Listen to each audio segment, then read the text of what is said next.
நிகழ்ச்சி தந்துட்டு போயிட்டாரு. நம்ம சிஎம் எங்கடா இருக்காரு, எங்கடா போனாரு, என்னடா பண்ணாரு, என்னடா பண்ணிட்டு இருக்காரு?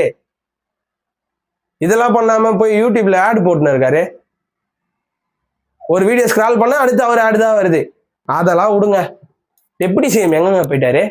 இன்ஸ்டாகிராம்ல ரீபோஸ்ட் போட தெரியுது இல்லைங்க டெப்யூட்டி சிஎம்க்கு. அவரு அந்த மகாராஷ்டிரா சிஎம் வரலனா கூட பரவாயில்ல, வெளி மாநிலத்தோட சிஎம் வந்து ஓபன் பண்றாரு. அப்ப அங்க கண்டிப்பா யாருன்னா நம்ம நாட்டோட நம்ம மாநிலத்தோட ரெப்ரசன்டேட்டிவ் அங்க இருக்கணும். சிஎம் இல்ல, டெப்யூட்டி சிஎம்மும் இல்ல. சரிப்பா விடுப்பா. சேகர் பாபு எங்கப்பா போயிட்டாரு? அறநிலையத்துறை அமைச்சரு அவர் எங்க போயிட்டாரு? ஏன்பா சர்வே எடுக்க போன ஒரு கர்ப்பிணி பெண்ணை வயிற்றுல அடிக்க ஆள் அனுப்ப தெரியுது?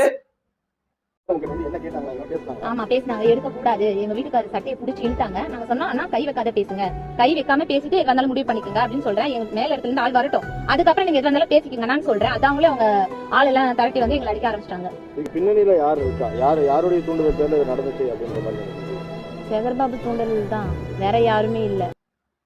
தொகுதிக்குள்ள என்ன விட்டு வேற எவனும் அரசியல் பண்ணக்கூடாதுன்னு தெரியுது. ஏன் இதுக்கு போக தெரியலையா?